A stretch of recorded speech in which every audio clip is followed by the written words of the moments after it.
A lot of people turn to social media as a source of, well, social interaction. But the reality is that if you're using it incorrectly, social media can actually make you lonelier. At least that's what the science suggests.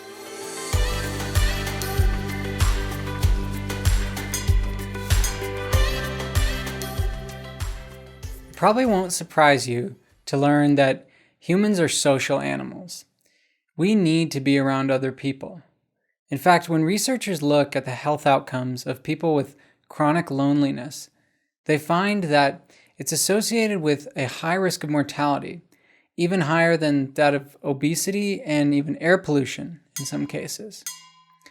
It's also associated with decreased motivation to exercise and an increased risk for cognitive decline and dementia later in life. All of us know this intuitively, and it's telling that one of the most severe forms of punishment inside prisons is a form of social isolation, of loneliness. It's solitary confinement. Of course, we all know that loneliness is undesirable, yet the amount of loneliness in the United States has gone up. The insurance company Cigna has been tracking loneliness with a survey they put out every few years, and their most recent finding, which was in 2020, found that loneliness had gone from about 50% of the population being moderately lonely to about 61%. And that was over the course of just a few years. But you might be wondering, is that just the United States? We are a pretty individualistic country after all. But the website Our World in Data reports that the United States and other individualistic countries are no lonelier than collectivist countries. But there's no doubt that COVID-19 has made this situation worse with the associated lockdowns and these reports of increased social anxiety among people. So the question is, what can we do about this? For both the lonely and the non-lonely alike, it's really important for all of us to know what's likely to make us lonelier and what's not. Now, that might seem like an odd premise. I mean, wouldn't you just know what makes you lonely or not? Well, let me ask you this. Does social media make you lonelier? It is social after all. A lot of people turn to social media as a source of, well, social interaction. But the reality is that if you're using it incorrectly, social media can actually make you lonelier. At least that's what the science suggests. So the basic idea for that comes from a review article published in 2017 in the journal Perspectives on Psychological Science by John Cacioppo and colleagues. Cacioppo is a pioneer in the study of psychological and neurological aspects of loneliness. And in that study, they basically showed, by reviewing many other studies, that it's not so much how much you use the internet. It's the way that you use it that determines whether that usage is going to make you lonelier or less lonely.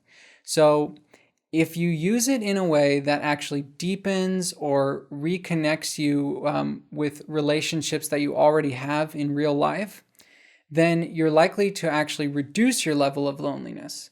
But if you use it as a way of escaping from regular social interactions of everyday life, it's actually likely to make you even lonelier. Okay, to me, that makes a lot of sense.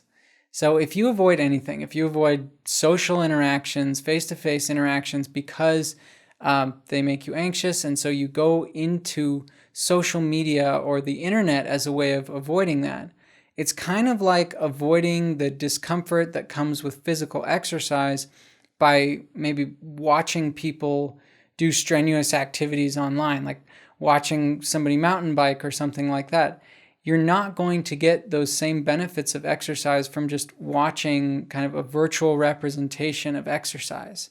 Not even if it's yourself exercising, or if you're doing some kind of, virtual thing where you're playing a video game, right? You're moving around, and in real life, if you were making those same movements, you would be getting exercise, but you're not actually exerting yourself, so you're not getting that benefit you'd get from real physical exercise.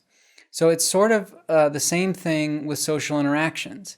If you kind of simulate social reactions via social media, or you're you're in this space where you're not having real face-to-face interactions and you're not deepening those real connections you have with real people in real life, you're not going to be getting those same benefits. And in fact, just like sitting around and playing video games or watching TV instead of exercising, the same sort of thing where you get this deterioration of your ability. It's kind of a downward spiral, right? Because if you don't go out and practice those social skills, if you don't make those connections deeper, it's going to be even harder to get out and to get those benefits of socializing and to lower your level of loneliness.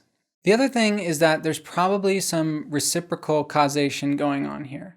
Cacioppo and his colleagues explained that people who are already lonely are likely to use the internet in a way that kind of drives them deeper into that, because they're avoiding those real social connections and they're just engaging in that behavior that makes anybody else lonely, so it's making them even lonelier. Okay, but let's slow down.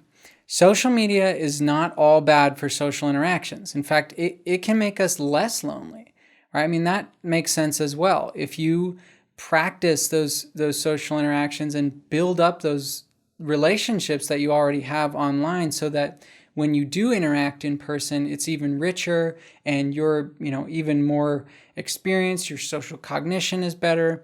That's going to add to your social life and make you less lonely. So here I want to just read a quote from Cacioppo and colleagues. They say that, quote, "Online social interactions enhance relationship quality, but only when used in combination with offline social interactions." So the authors also note that you can even start relationships online that blossom into full, rich, human social relationships. I mean, I know many of us, including me, have met our significant others online. And of course, I've turned it into a real physical relationship over time. But we did meet online and we've been together for over 4 years now. So I think it's a part of our culture now, and it's not necessarily bad, because in Cacioppo and colleagues' words, it is, quote, that what is important is that the online world is an extension of the offline world rather than replacing it. In my opinion, reading this research gives a balanced but eye-opening perspective.